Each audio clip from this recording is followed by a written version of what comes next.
I'm Ed Poole. And I'm Susan Poole, and welcome to Louisiana Film History Flashback. In this episode, we're going to travel north from New Orleans across Lake Pontchartrain, which covers 630 square miles and is bordered by 6 parishes, to an area called the North Shore. There, in a small bayou community called Bayou Liberty, now considered an unincorporated part of Slidell, 20th Century Fox filmed their fantasy adventure, Wake Up and Dream. According to the studio's press release, this was the first full-length Technicolor picture made in the Louisiana bayous. World War II was still raging, so the studio wanted a film that was intended to provide an enjoyable escape and relief from the war. Filming started in 1945, but as they were finishing the film, the war suddenly ended. While everyone was elated, it changed the entire marketing campaign and took away a lot of the focus of the film, so it didn't receive the attention that it deserved. Wake Up and Dream did introduce the extremely popular song, Give Me the Simple Life, which has been recorded many times by artists such as Bing Crosby, Benny Goodman, Tony Bennett, and many others. It was sung in the film by John Payne, who starred in the film.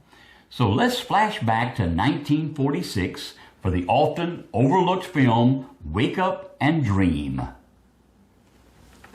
Almost 3 decades before Bayou Liberty provided the speedway for James Bond's record-setting high-energy boat chase in 1973's Live and Let Die, the normally quiet bayou and its surrounding community made its first screen appearance in Wake Up and Dream. This 1946 film was based on the popular fantasy novel The Enchanted Voyage, written by Robert Nathan. Nathan was a prolific writer, novelist, poet, musical composer, and screenwriter, producing 40 novels, 2 children's books, 2 non-fiction books, and 10 books on poetry in his lifetime.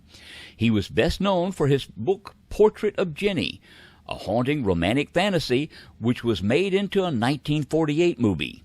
Several other novels were made into films, including The Clock, 1945, starring Judy Garland and Robert Walker, and The Bishop's Wife, made into a 1947 film under the same title, starring Cary Grant, Loretta Young, and David Niven.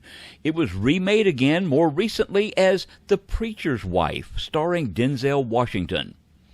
Nathan's book, One More Spring, from 1933, focused on the lives of a group of displaced people living in Central Park during the Great Depression, and how they helped each other cope with their bleak lives. It was made into a film directed by Henry King and released in 1935. 20th Century Fox purchased the rights for Enchanted Voyage in 1936 for $10,000. It was initially intended as a vehicle for child star Shirley Temple. After several different treatments under the working titles of Enchanted Voyage and Give Me the Simple Life, the final screenplay was written by Alec Mall, and the film was released under the title Wake Up and Dream. The movie is a whimsical tale of people who dare to dream and whose dreams come true. A fantasy with music, Wake Up and Dream marks the first time that Louisiana's bayou country was filmed in Technicolor. The story features an old man and his dreams, a homemade schooner that sails imaginary seas, a little girl whose unwavering faith inspires the strangest voyage ever made in the Louisiana bayous, a boy who went to war and came back a man, and the girl who waited for him to return. The film starred John Payne, June Haber, Clem Bevins, Charlotte Greenwood, John Ireland, and Charlie Russell. Although given top billing, Payne only appeared at the beginning and the end of the film as the sailor presumed to be lost at sea. Payne also sings the opening song.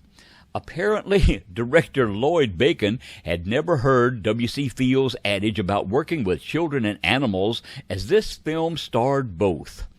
Popular child actress Connie Marshall starred as a 9-year-old orphan searching for her lost sailor brother, played by Payne.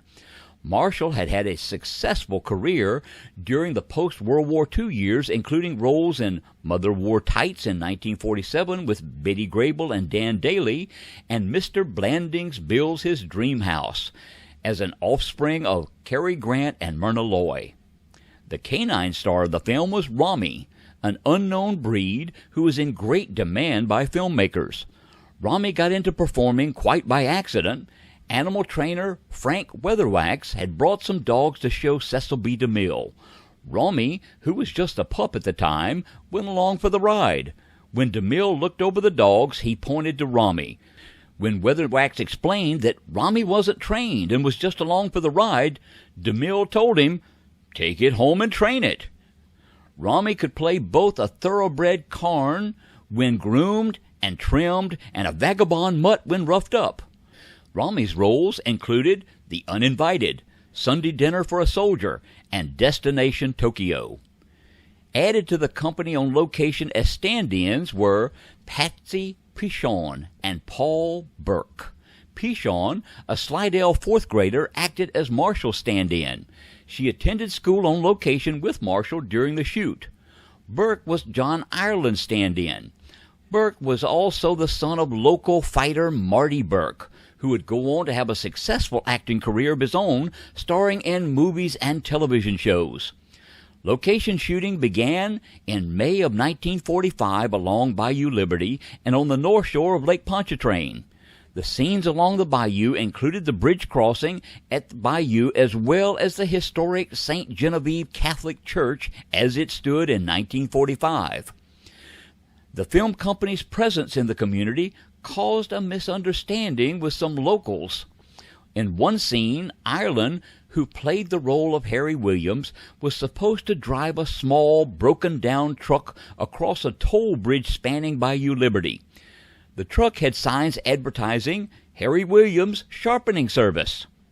Ireland nearly ran the truck through the guardrail and off the bridge.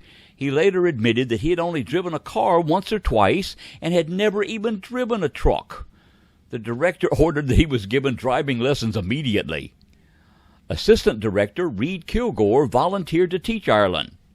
While they drove down the road, Ireland circled down a street with a cluster of houses. The truck had a bell which attracted the attention of local housewives who began to chase down the truck with instruments in their hands which needed sharpening. Ireland just continued driving, leaving the housewives bewildered. Production in the area lasted 4 weeks, at which point the company left to complete the film in California. Bacon sent a dozen laborers into the swamps to collect 100 bales of Spanish moss to ship back to Arcadia, California, where the final scenes were to be shot. But this was not an easy task. California had a special quarantine against Spanish moss in which the dreaded cotton boll weevil is known to hibernate. In order to pass the rigid border test and allow the moss into California, it was first necessary to fumigate it with methylbromide. The moss was then packed into a refrigerated freight car. After being kept at freezing temperature for 24 hours, the doors were opened and the moss was given an airing. This required 2 full days, and then the car was refrigerated again for the long trip westward. Wake Up and Dream had its world premiere in Los Angeles on November the 27th, 1946, and a general release in December. The film is most known for introducing the popular song Give Me the Simple Life, which was written in 1946 by Rube Bloom and Harry Ruby, and sung by John Payne and June Haver in the film. This has been a presentation of Hollywood on the Bayou, preserving Louisiana's rich film history with books, prints, presentations, and exhibits. If you have questions, comments, or to learn more, you can visit our Facebook page or sign up for our Louisiana in Film newsletter, which is on our website, HollywoodOnTheBayou.com. We hope you enjoyed this episode of Louisiana Film History Flashback. Sue and I thank you, and we'll see you next time.